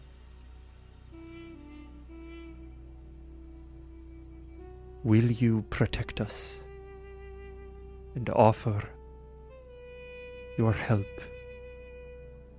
to your humble servants in this time of need? And he drops to one knee. Name thyself. End thy need. My name is Haris Alzerun. My family, my tribe is in need of protection. One of ours was indiscreet and betrayed the location of our home. We are afraid that we will not be able to move again. Your request is acceptable.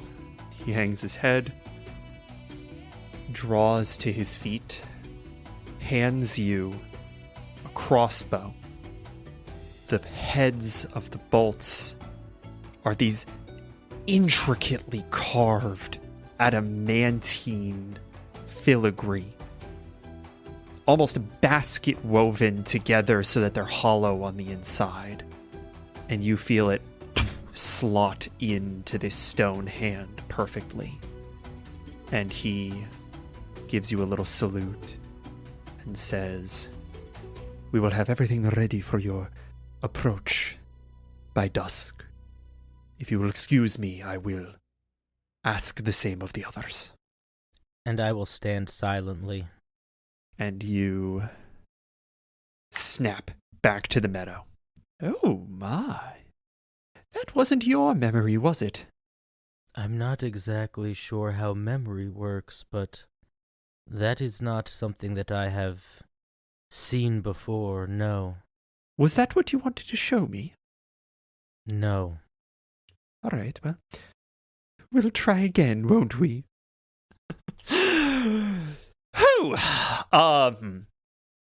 Yeah, some shadow beasts are gonna attack Harissa, or try to anyway.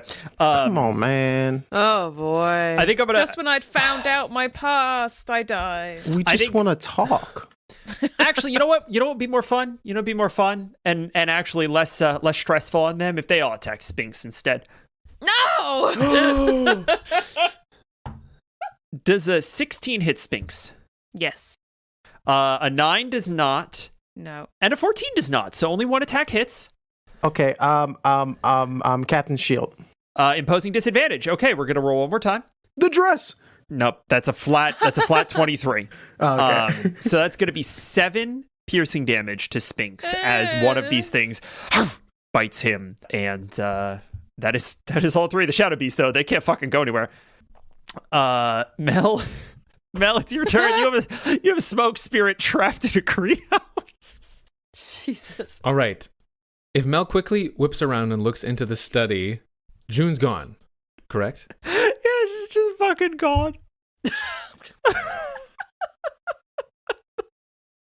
Mel's going to run into the study Okay. and have a quick look around because this is confusing. He's worried about June. Yeah, 100%. You see a big hole in the tapestry. You see the glass blown out of the back window. June is not through the glass, and you can't see into the hole in the tapestry. It's just black. He's going to walk up to the hole in the tapestry and say, hello? Please follow through with this impulse. No one responds. Can he hear any noise coming from the smoke spirit? Yeah, it's getting up. You can hear the door rattling a little bit. Elevator's not an option. Can't go through either direction. Don't like the looks of an open window. Nobody wants to jump out a window. Quick cursory look. Is there anything like rope in the room? Anything like that? Give me a quick free investigation check. Not one. Oh, fuck's sake. Yes. Yes, there is. And it's probably very trustworthy. There is very specifically the sash that's attached to the curtain that covers the small bed in the corner that Ganbald occasionally sleeps in. Great. He's thinking very quickly. He's going to grab that, and he's going to jump into the hole. Wonderful. Mel, it is the middle of the night. And you feel a tap at your shoulder, and you kind of wake up. It's Branvir. He has his plate on, his helmet on, and is sheathing his sword. He says, "Get up, Mel, get up. Come on, we got business." Wait, what time is it? Fuck knows, 2 a.m., 3 a.m., doesn't matter. Lord Gov got a job, get up. I'm sorry, was this on my schedule and I just missed it, or is this... He physically grabs you by the shoulders, picks you up, sets you down on your feet, and starts pulling off, like, your outer robe and, shoving plate mail into your hands. Yeah, all right, I can do it myself. Just give me a second. You come in here. I'm not prepared for this. Just hold on a minute. Listen, buddy, I get it. I understand. We have a job to do. All right, I'm going to do the job. But you got to give me a second to do it properly, though. Yeah, hurry up. We got to go before he wakes up. For who wakes up? We're arresting Anthony. Okay, I'm sorry. You're going to need to walk me through this a little bit more than that, because you just said a big old thing right there. Lord Gov says that he is treasonous to the needs of Agrivar, and we're to throw him in jail. And what the Lord Gov says goes, so put on your armor. Mel's going to continue putting on his armor, but he's going to be looking really confused and keeps starting to say things, but just stops himself because he's so confused. We cut. And we see glimpses of the immediate aftermath. Commander Nasir Antony in shackles, being led in the middle of the night to the throne room of the Lord Governor. We see Katerin Snowthorn reading off a list of grievances, one at a time, culminating in loyalty to the Empressar.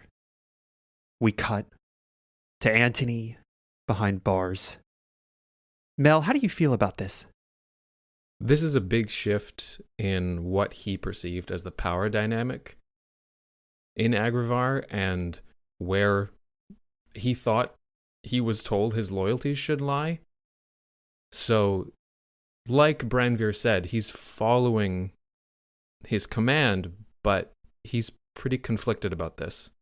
Commander Nasir Antony was your commander for years.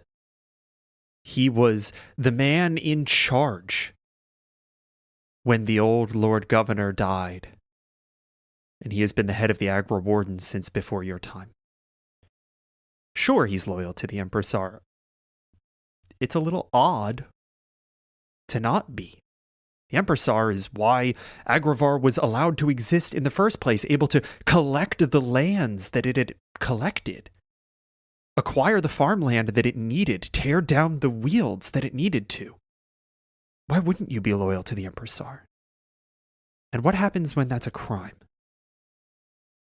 But Branveer doesn't see it that way. Branveer follows orders. And quite frankly, you get the sense that Branveer doesn't dislike this new political direction. You're standing guard over Commander Antony. You and Branveer. And you've just come on.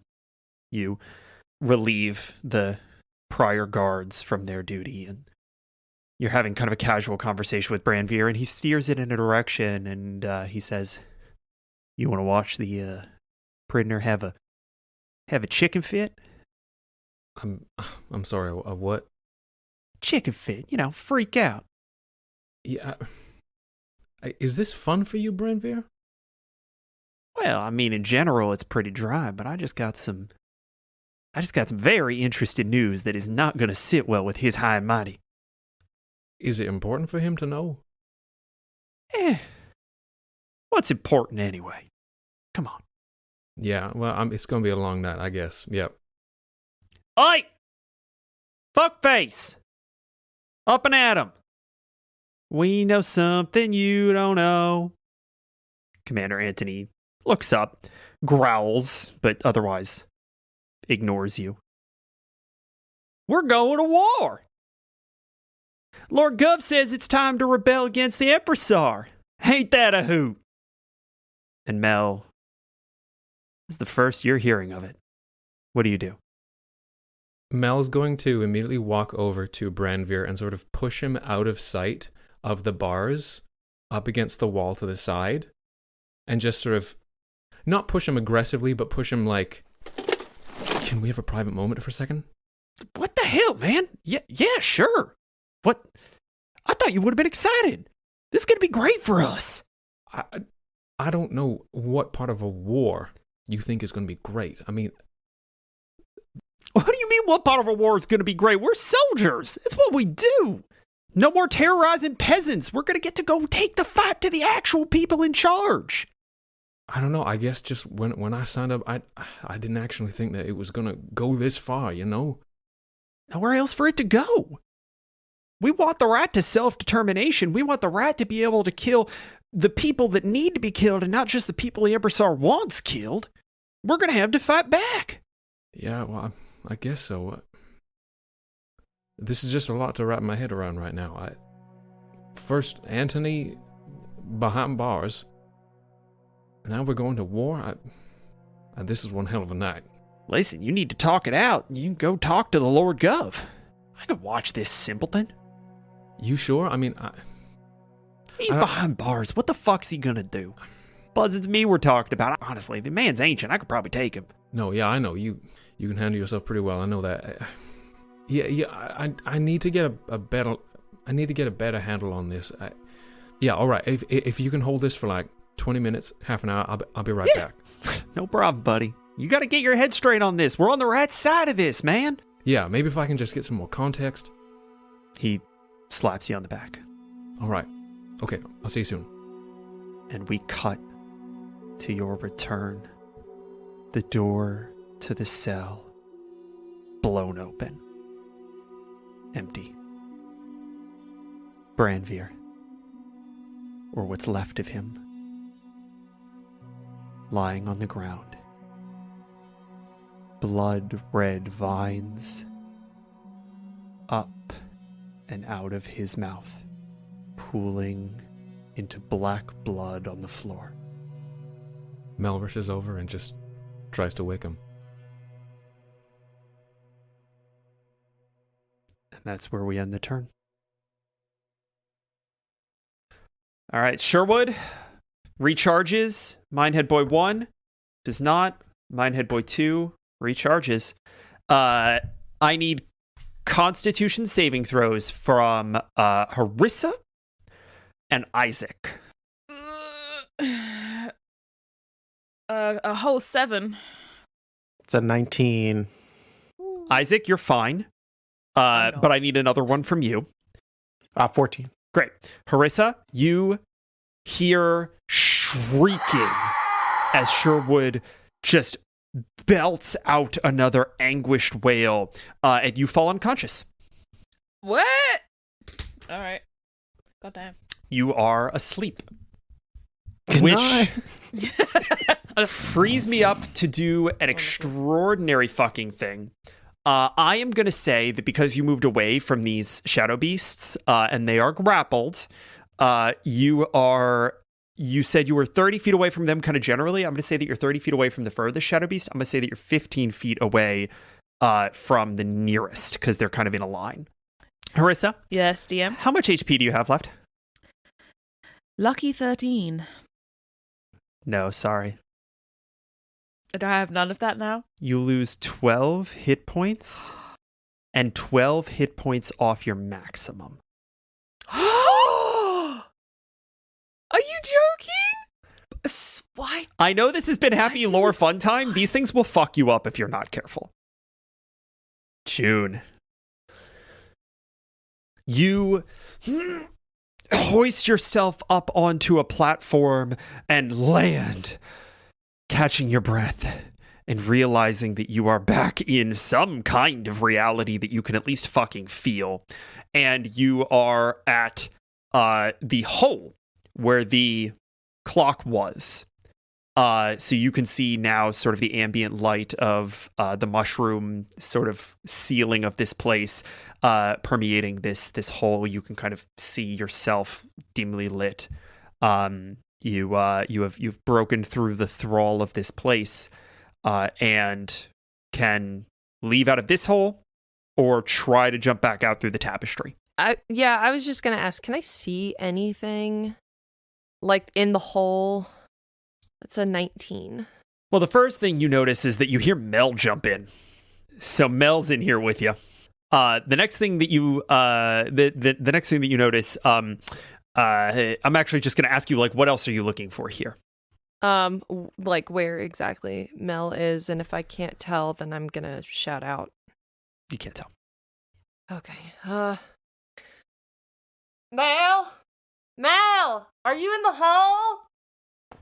Is this what you want to do with your turn? Because Mel is not going to get to respond until his turn. If it is, we could treat it as the help action on his wisdom save. Yeah, I'd like to do that. Okay, cool. That's movement and action. You've got more movement if you want it. If you want to get anywhere else, you've got that in bonus. I just want to be at like the ledge. Okay. Cool. That I crawled up. Yeah, of course. Kind of peering over into that Mhm. infinite blackness. Great. Fantastic. I need another D20 for Ganbald. This time at disadvantage because he got kicked away. Who wants to do it? Emily? I'll do it. My turn. All right, Harissa, please go ahead and roll me a D20 at disadvantage. 2 nat 20s right here. The mechanic here is that if you roll a nat 20, he pushes Demoiselle back into the roost. Disadvantage 15. You got a 15. On a disadvantage, yeah. That's pretty good. I think Ganbald That's sets really himself up on a 15. He does not succeed, but he is going to have advantage the next time we come around to this. Harissa, you are unconscious. I'm sleeping. Yeah, I'm just gonna chill. Does Spinks do anything? Because Spinks can take actions that make sense for him even when you're unconscious. All right. Well, I think he would naturally and instinctively head to Harissa and just be on her to protect her. Dropping the grapple? Yeah, he's gonna have to let go of the rope. Cool. Okay. To kind of like be Great. with her and just sort of like basically ready himself for the weasels coming at him, I'm assuming. We'll treat this as the help action. Go ahead and please roll me a con save with advantage. Oh, look at that. Look at that mighty 10. That's a 10 all in? Yeah. Fuck's sake. And you're not blessed it was a 2 anymore. or a 10. You are still asleep. Isaac, you got the Minehead boys on you, and the weasels, these shadow weasels, just royally fucking up Harissa's day. What do you do? Sees guard talking with old bird Cthulhu over there. Well, not talking, just off. Yeah. He's gonna put his faith in guard and take the dodge action in hopes to try and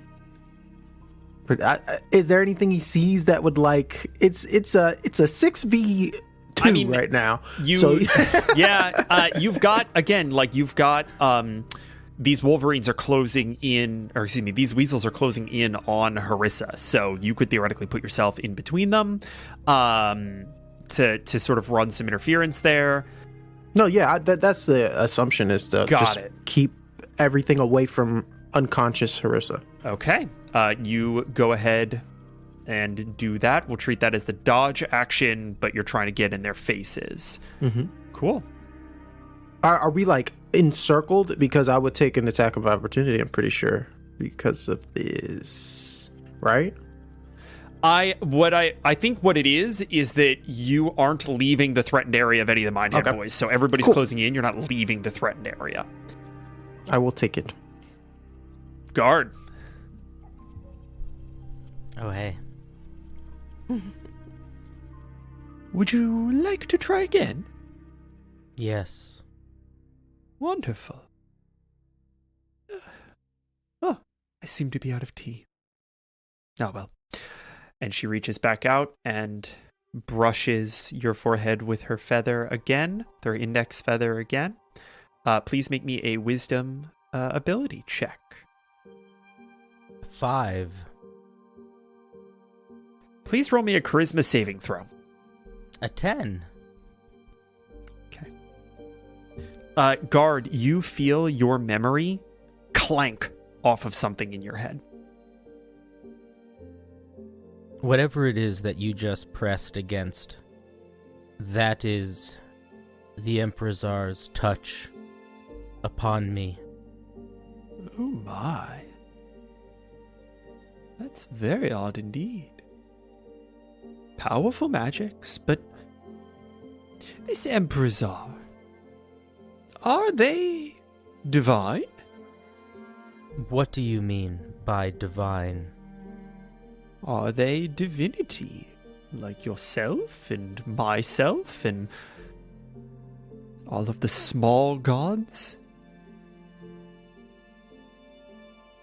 There are many types of power in the world. I do not know if they are divine, but they wield the power of the divine. She says,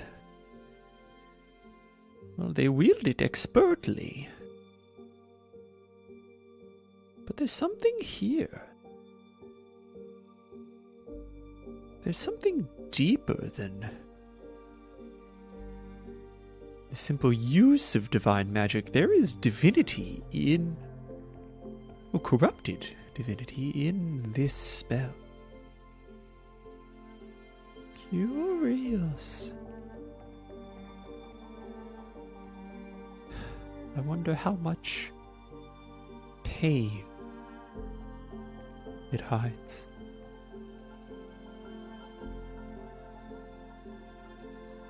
Would you like to push through it?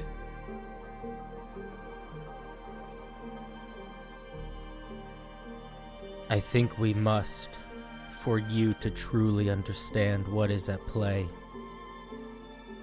I will let you choose here. Mm-hmm.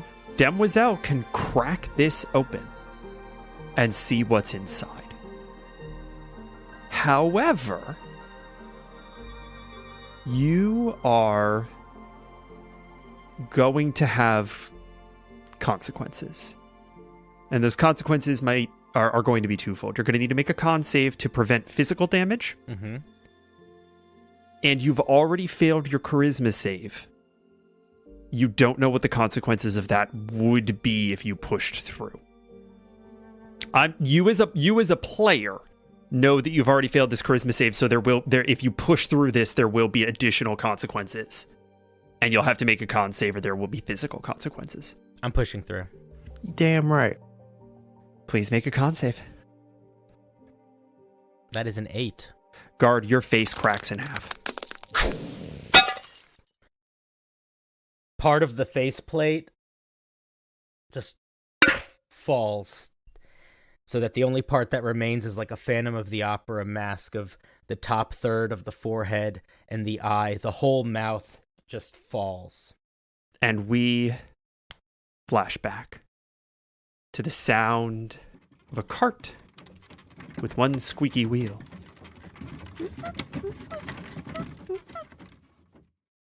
The sound of boots clacking on marble. Thump, thump, thump, thump. Over here? Right there, yes. I'll wheel him in. Gods on earth, I'm not getting any younger. Darkness. The occasional beam of light through a crack. And then the sound of a crowbar into wood, prying it open. And guard, you see yourself in a throne room. And you see a man. Sort of a dark brown skin, wrinkled with this almost fiery, ashy white hair. And he walks up next to you and bows deeply at the waist to an individual sitting in a throne on the far side of the room.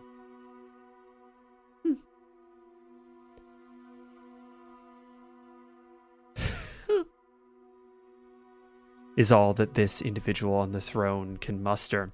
And the man standing next to you says, Your Majesty, this is the guardian that we have bonded into service. I believe that it will be most useful for Project Rally.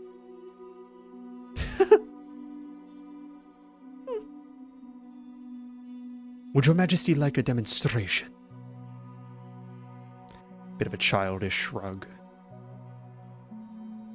And the man thumps on the box. Greet the Empress. Guard steps forward, out of the box. His head turns up. Greetings.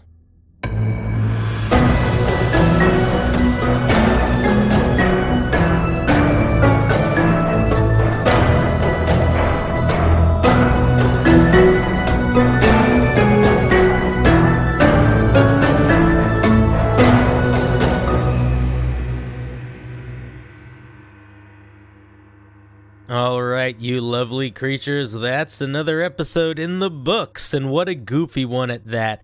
Thank you so much to all of the people that support our show. Thank you, the listeners, for being here, and a very special thank you to our rally defenders, Darlene Wallace and Elder Barry.